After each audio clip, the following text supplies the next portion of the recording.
تراویح کی نماز۔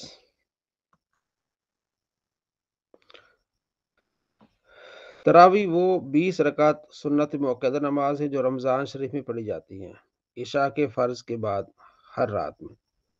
تراویح کا وقت عشاء کے فرض پڑھنے کے بعد سے لے کر صبح صادق کے نکلنے تک ہے۔ تراویح میں جماعت سنت کفایہ ہے۔ اگر مسجد کے سب لوگوں نے چھوڑ دی تو سب گنہگار ہوئے، اور اگر کسی نے گھر میں تنہا پڑھ لی تو گنہگار نہیں۔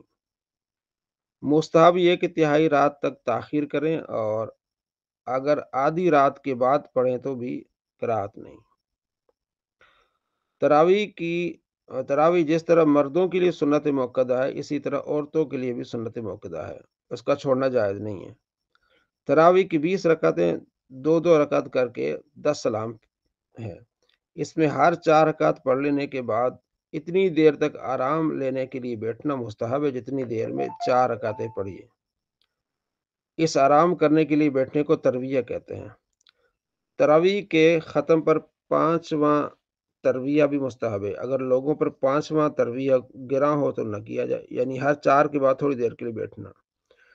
ترویہ میں اختیار ہے کہ چپ بیٹھا رہے یا کچھ کلمہ تسبیح قرآن پر درود اور نفل بھی پڑھ سکتا ہے۔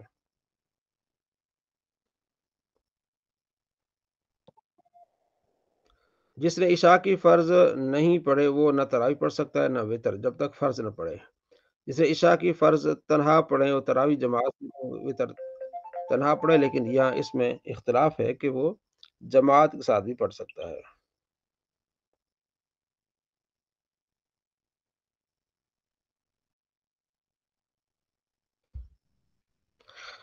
اگر عشاء کے فرض نماز جماعت سے پڑھے اور تراویح تنہا پڑھی تو وتر کی جماعت میں شریک ہو سکتا ہے۔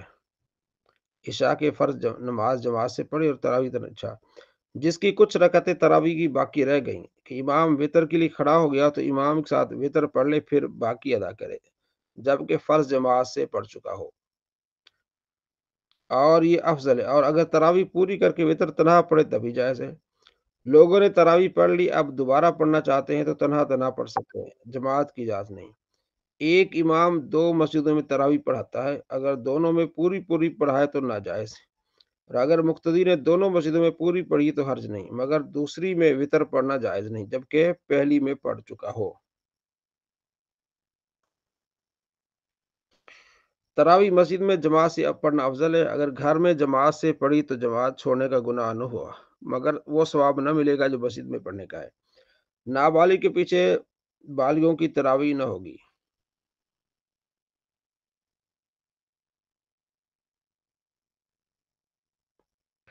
نابالغ کے پیچھے بالغوں کی تراویح نہ ہوگی، صاحب ہدایہ نے اسی کو مختار بنایا ہے، اور فتح القدیر نے اسے ہی هو المختار کہا ہے۔ عالمگیری میں اسی کی صحت پر زور دیا گیا کہ المختار و انو لا یجوز، کہ جائز نہیں نابالغ کے پیچھے تراویح۔ مہینہ بھر کی کل تراویح میں ایک بار قرآن مجید ختم کرنا سنت موقدہ ہے، اور 2 مرتبہ فضیلت و 3 ختم افضل۔ لوگوں کی سستی کی وجہ سے ختم کو نہ چھوڑے۔ حافظ کو اجرت دے کر تراویح پڑھوانا ناجائز ہے، دینے والا اور لینے والا دونوں گنہگار ہیں۔ اجرت صرف یہ بیشتر مقرر کر لیں، یہ دیں گے، بلکہ معلوم ہو کہ یہاں کچھ ملتا ہے اگرچہ اس سے طے نہ ہوا، یہ بھی ناجائز ہے۔ المعروف کا المشروط، ہاں اگر کہہ دے کہ کچھ نہیں دوں گا یا نہیں لوں گا پھر پڑھے اور لوگ حافظ کو بطور خدمت دیں تو اس میں کوئی حرج نہیں۔ شبینہ یعنی ایک رات میں پورا قرآن مجید تراویح ختم کرنا، جیسا کہ ہمارے زمانے میں رواج ہے کہ حافظ اس قدر جلد پڑھتے ہیں کہ الفاظ تک سمجھ میں نہیں آتے، حروف کو مخارج سے ادا کرنے کا تو ذکر ہی نہیں، ذکر ہی کیا، سننے والوں کی بھی یہ حالت ہے کہ کوئی بیٹھا ہے تو کوئی لیٹا ہوا ہے، کوئی سوتا ہے، کوئی اونگ رہا ہے۔ جہاں امام نے رکوع کی تکبیر کہی، جھٹ نیت باندھی رکوع میں جا ملے، ایسا شبینہ ناجائز۔ اور اگر حافظ اپنی تیز روانی کی نام آوری کے لیے ایسا کرے تو ریا کا گناہ الگ۔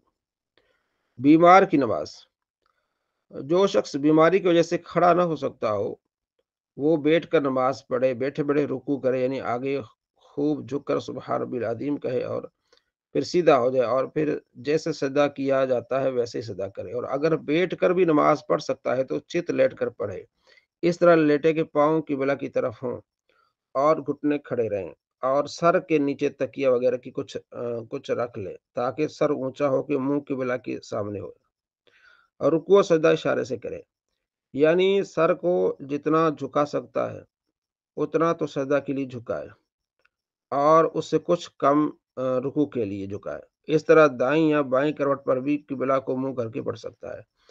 بیمار کب نماز چھوڑ سکتا ہے؟ بیمار جب سر سے بھی اشارہ نہ کر سکے تو نماز ساقط ہے، اس کی ضرورت نہیں کہ آنکھ یا بھووں یا دل کے اشارے سے پڑھے۔ پھر اگر 6 وقت اسی حالت میں گزر گئے تو ان کی قضا بھی ساقط ہے، فدیہ کی بھی حاجت نہیں، اور اگر ایسی حالت کے 6 وقت سے کم گزرے تو صحت کے بعد قضا فرض ہے، چاہے اتنی ہی صحت ہوئی کہ سر کے اشارے سے پڑھ لے۔ جس بیمار کا حال یہ ہو گیا کہ رکعتوں اور سجدوں کی گنتی یاد نہیں رکھ سکتا تو اس پر ادا کرنا ضروری نہیں ہے۔ سب فرض نمازوں میں اور وتر اور دونوں عید کی نماز میں اور فجر کی سنت میں قیام فرض ہے، اگر بلا عذر کہ یہ نمازیں بیٹھ کر پڑھی تو نہ ہوگی۔ قیام چونکہ فرض ہے اس لیے بلا صحیح شرعی عذر کے ترک نہ کیا جائے ورنہ نماز نہ ہوگی، یہاں تک کہ اگر عصا یا خادم یا دیوار پر ٹیک لگا کر کھڑا ہو سکتا ہے تو فرض ہے کہ اسی طرح کھڑا ہو کر پڑھے، بلکہ اگر کچھ دیر بھی کھڑا ہو سکتا ہے کہ اللہ اکبر کہہ لے تو فرض ہے۔ نماز کھڑے ہو کر شروع کرے پھر بیٹھ کر پوری کرے ورنہ نماز نہ ہوگی۔ ذرا سا بخار، درد سر، زکام یا اس طرح کی معمولی خفیف تکلیف جن میں لوگ چلتے پھرتے رہتے ہیں ہرگز عذر نہیں، ایسی معمولی تکلیفوں میں جو نمازیں بیٹھ کر پڑھی گئیں وہ نہ ہوئیں ان کی قضا لازم ہے۔ جس شخص کو کھڑا ہونے سے قطرہ آتا ہے یا زخم بہتا ہے بیٹھنے سے نہیں تو اسے فرض ہے کہ بیٹھ کر پڑھے، جبکہ اور طریقہ سے اس کی روک نہ کر سکے۔ اتنا کمزور ہے کہ مسجد میں جماعت کے لیے جانے کے بعد کھڑے ہو کر نہ پڑھ سکے اور گھر میں پڑھے تو کھڑا ہو کر پڑھ سکتا ہے تو گھر ہی میں پڑھے، جماعت گھر میں کر سکے تو جماعت سے ورنہ تنہا۔ بیمار اگر کھڑا ہو کر نماز پڑھے تو قرات بالکل نہ کر سکے گا تو بیٹھ کر پڑھے، لیکن اگر کھڑے ہو کر کچھ بھی پڑھ سکتا ہے تو فرض ہے کہ جتنی دیر کھڑے کھڑے پڑھ سکتا ہے اتنی دیر کھڑے کھڑے پڑھے، باقی بیٹھ کر۔ مریض کے نیچے نجس بچھونا بچھا ہے اور حالت یہ کہ بدلا بھی جائے تو پڑھتے پڑھتے بقدر مانے نجات ناپاک ہو جائے گا تو اسی پر نماز پڑھے، یوں ہی اگر بدلا جائے تو اس قدر جلدی نجس تو نہ ہوگا مگر بدلنے میں مریض کو سخت تکلیف ہوگی تو اسی نجس ہی پر پڑھ لے۔ پانی میں ڈوب رہا ہے، اگر اس وقت بھی بغیر عمل کثیر اشارہ سے پڑھ سکتا ہے، مثلا تیراک ہے یا لکڑی وغیرہ کا سہارا پا جائے تو پڑھنا فرض ہے ورنہ معذور ہے، بچ جائے تو قضا کر لے۔